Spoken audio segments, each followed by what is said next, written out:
Little star YouTube ఛానల్లో daily blog చేస్తున్నా. Cooking food చేస్తున్నా, ఫిష్ కర్రీ చేస్తున్నా. Let's go. కుకింగ్ రూమ్ అయితే చూసుకుందాం రండి. ఇప్పుడైతే మేము రైస్ అయితే వండుతున్నాం. మేమైతే కట్టెల పొయ్యి మీద వండుతున్నాం. ఇప్పుడైతే మేము చేపల పులుసు కోసం చింతపండు నానబెట్టినాం, పచ్చిమిర్చి, ఎల్లిపాయ, ఇవి వచ్చేసి ఉల్లిగడ్డలు. సో మనం చేపల కూర కోసం వెయిట్ చేద్దాం.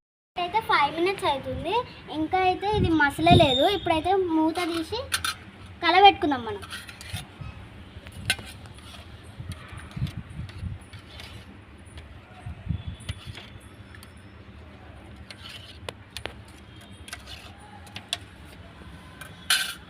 నెక్స్ట్ 10 minutes అయినాక చేపల కూర పొయ్యి మీద పెట్టుకుందాం.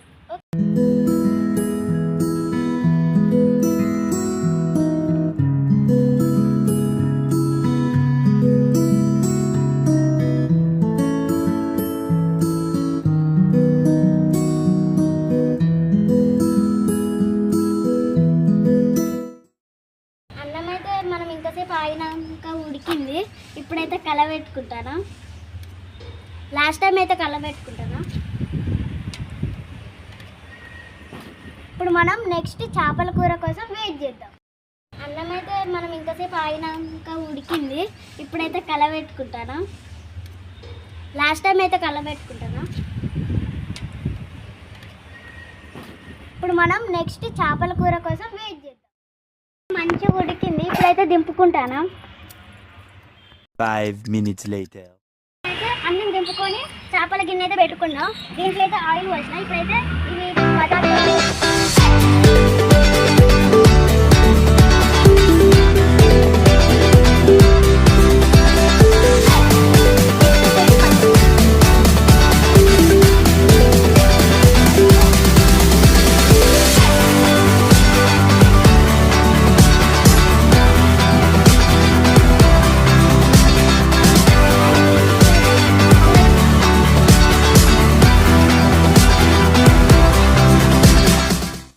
ఎగిపోయినాయి. ఇప్పుడైతే మనం ఇల్లున్న అల్లం ముద్ద అయితే వేసుకున్నాం.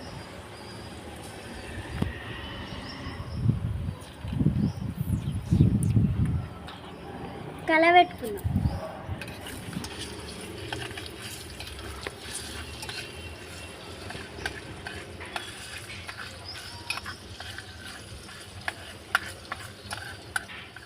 ఇప్పుడైతే ఇలా కలర్ వచ్చేసింది. ఇప్పుడైతే చింతపండు అయితే పోసుకున్నాం.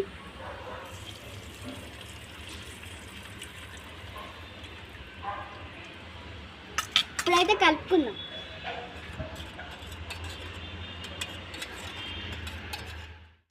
అయితే నేను ఈ ఇంగ్రీడియంట్స్ అన్నీ వేసుకుంటాను. ఈ ఇంగ్రీడియంట్స్ అన్నీ స్క్రీన్ మీద పెడతా.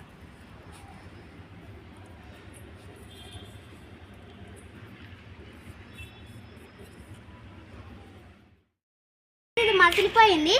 ఇప్పుడైతే మనం మెయిన్ చేపల ముక్కలు అయితే వేసుకుందాం.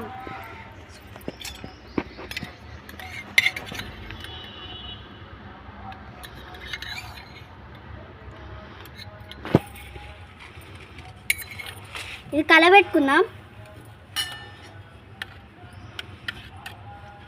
యమ్మీ.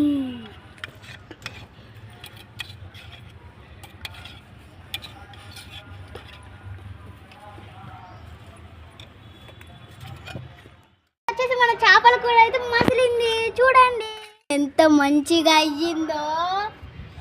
ఇప్పుడు అన్నమును ఈ చేపల కూర తింటే ఆహా కుమ్మేద్దాం.